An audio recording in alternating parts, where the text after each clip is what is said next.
Bonjour. Voici les adhérents de la MJC. Une fois par an, ils se réunissent lors de l'Assemblée générale. Lors de cette assemblée, ils élisent les administrateurs. Les administrateurs élisent un bureau constitué notamment d'un président, d'une présidente, d'un trésorier, une trésorière et d'une secrétaire. Ah, autant pour moi, ou d'un secrétaire. Oh, je vous rappelle que vous êtes dans une association quand même. Et c'est ici que toutes les décisions se prennent. Est-ce qu'on crée de nouvelles activités ou est-ce qu'on en supprime ? Fait-on un tarif différent pour les demandeurs d'emploi ? Bon, le centre de loisirs, on l'agrandit ou pas ? Bien, au sujet des cotisations, est-ce qu'on doit les augmenter ou est-ce qu'on les diminue ? Et dites donc, il nous faudrait une personne de plus. A-t-on les moyens d'embaucher ? Au sujet des rythmes scolaires, donc, qu'est-ce qu'on fait ? Peut-on et comment accueillir les personnes handicapées ? Doit-on augmenter ou baisser les salaires ? Mais quelle valeur défendons-nous exactement ? Mais qui va déboucher les chiottes ?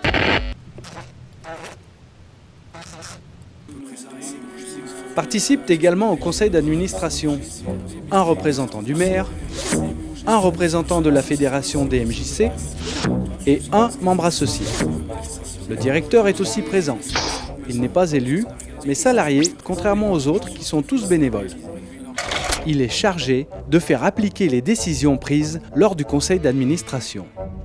C'est aussi le chef du personnel.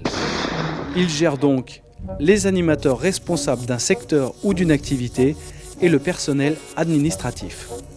Les animateurs, quant à eux, encadrent les adhérents.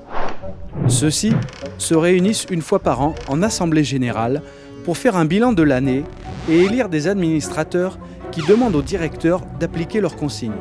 Le directeur gère les animateurs qui encadrent les adhérents, qui élisent un conseil d'administration, qui donne des directives au directeur, qui gère le personnel, qui encadre.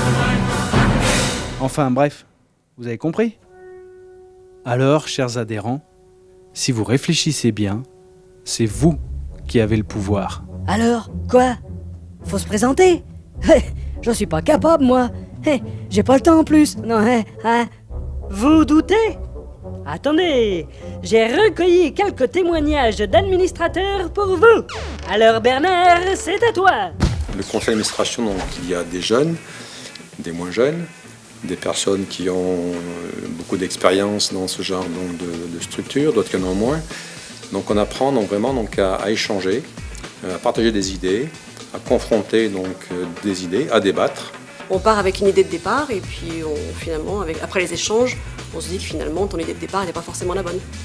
C'est bien parce qu'on s'écoute, on apprend à écouter, à partager des idées. Il y en a plein des débats. En fait, finalement, on parle vraiment de tout et c'est ça, en fait. On ne pense pas que dans une association, on va parler des personnes qui sont dans l'association à comment se déroule une activité, ce qui se passe avec les profs, etc. On parle vraiment de tous les problèmes, mais aussi tous les points qui se passent bien, tout ça. Donc on récapitule un peu tout ce qui se passe. Et, voilà.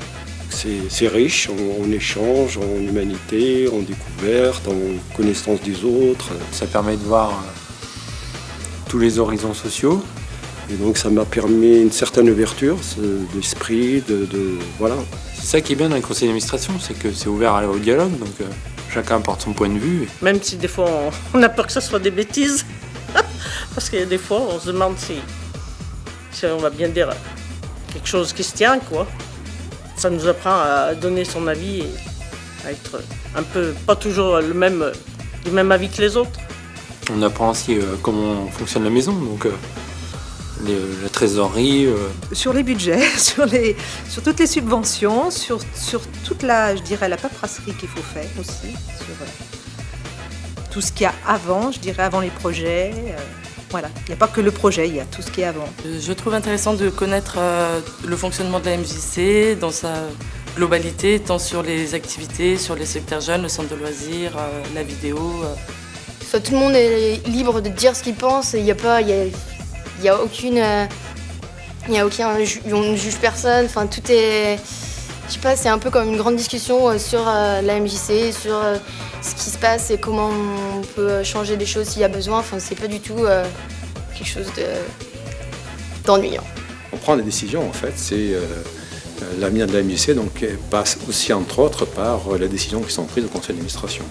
Donc il y a vraiment un rôle important, un rôle décideur en fait pour la vie de la Maison des Jeunes. Moi, je suis plutôt attachée à des valeurs comme la tolérance ou que les activités soient accessibles à tous. La solidarité. Le respect. Le partage. La laïcité, puisqu'en fait c'est l'un des fondements de notre Maison des Jeunes.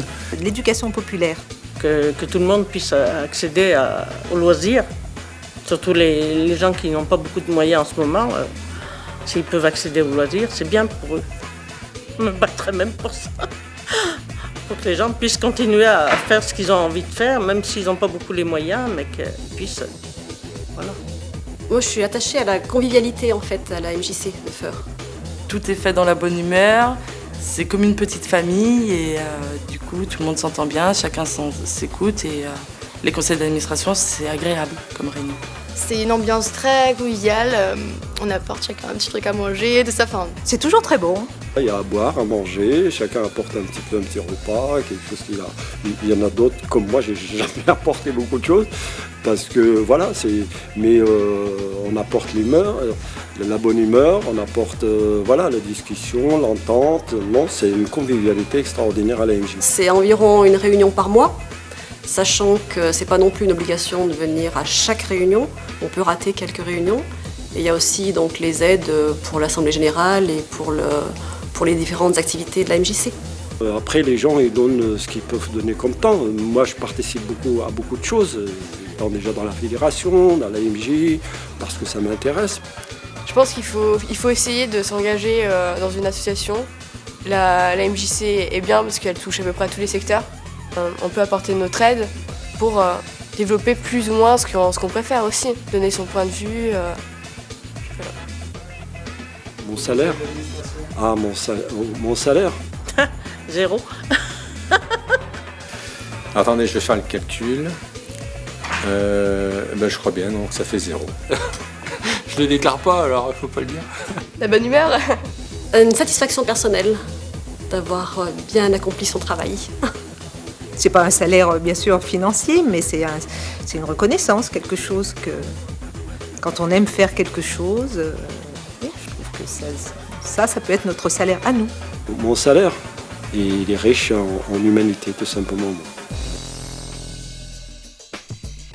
Moi, je suis jeune. Moi, je suis vieux. Moi, je suis moyen. Moi, je suis une femme. Moi, je suis un homme. Moi, je suis fonceur. Moi, je suis prudent. Moi, je suis technique. Moi, je suis romantique. Dites donc, moi, je viens d'ailleurs. Moi, j'y vois rien. Moi, je suis manuel. Moi, je suis sportif. Moi, je suis gestionnaire. Pour faire un conseil d'administration, il faut de tout.